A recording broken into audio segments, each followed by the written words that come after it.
history of Uncle Louie Sauce is pretty interesting. My great Uncle Louie was living in New Orleans in 1929. He was at a poker game and he won with a full house. And one of the guys he was playing with was a chef and he couldn't pay up. So he offered him a recipe for a special sauce. My uncle made it and thought it was absolutely great. So he kept the recipe a secret. And he would make it once a year and hand it out as holiday gifts to family and friends. And so when I was growing up, it was always a special thing when we were able to get our hands on a bottle of Uncle Louie sauce. We would get maybe one a year.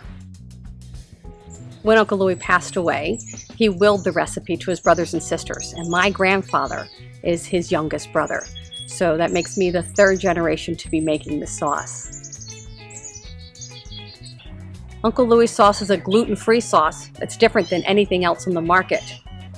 The secret is the blend of spices that are used while cooking. A lot of warming spices, it has an intense flavor, and it enhances any kind of food that you would use. Uncle Louie sauce has a spice, but not a heat. It's difficult to describe. It has a unique flavor that you just need to try. The classic way to use Uncle Louie sauce is as a finishing sauce on top of pulled pork sandwiches. That's the way I grew up having it. But when I started making Uncle Louie sauce, we started putting it on all kinds of foods.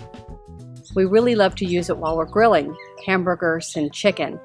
We baste it on top, it gives it a very good flavor. Uncle Louie sauce also works as a marinade. I like to put shrimp in a Ziploc bag and put some Louie on to coat, wait about a half hour and then cook it up. Gives it a really good flavor. As a marinade, it also works with tougher cuts of meat, like London broil, because it tenderizes the meat while kicking up the flavor. We also like to use it with vegetables, especially vegetables that absorb flavors like mushrooms or eggplant.